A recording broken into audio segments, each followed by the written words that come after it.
Hi, this is Jack Stanley, and this is 2.5 Minutes of History. I wanted to talk about an individual that's very important in our history, and that is John Quincy Adams. He was born in 1767 and died in 1848. Now, you notice how I say his name, John Quincy Adams, not Quincy. That's not the way it was pronounced. It was pronounced Quincy, like Quin and then ZE. That's how you would pronounce it. I learned it in a very interesting way. I was taught this by an actress named Ruth Gordon long ago. I don't know how many people remember Ruth Gordon, but she told me, she said, the way you pronounce Quincy, in his case, is Quincy, and that's the way it's pronounced. Thank you, Ruth Gordon. Something else to mention very quickly here is that think of all the things that he did. He was tutored by Franklin. He was tutored by Jefferson. He was tutored by his father. He went to universities all over the world. He had an amazing education. He had an amazing mind, perhaps the greatest intellect we've ever had as a president.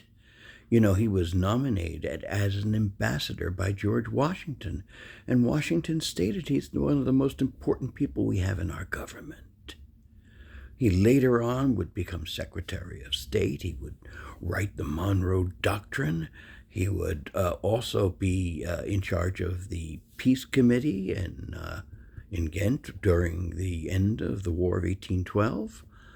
He did a number of interesting things. He was president, which was not one of the highlights of his life. It was awful. But afterwards, he became a lowly congressman.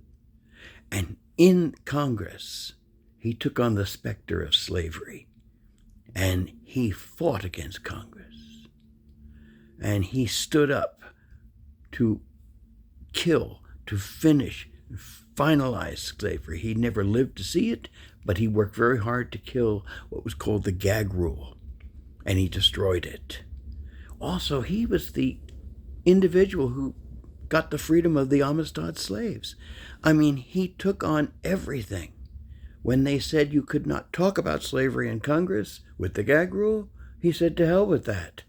And he talked about it. They tried to censure him. They tried to remove him. And he fought against them and defeated them. He was a great individual, a very important individual in our history. And there's so much more we could say, but I only have 2.5 minutes, and I went beyond that. So thank you, John Quincy Adams, a great, great man.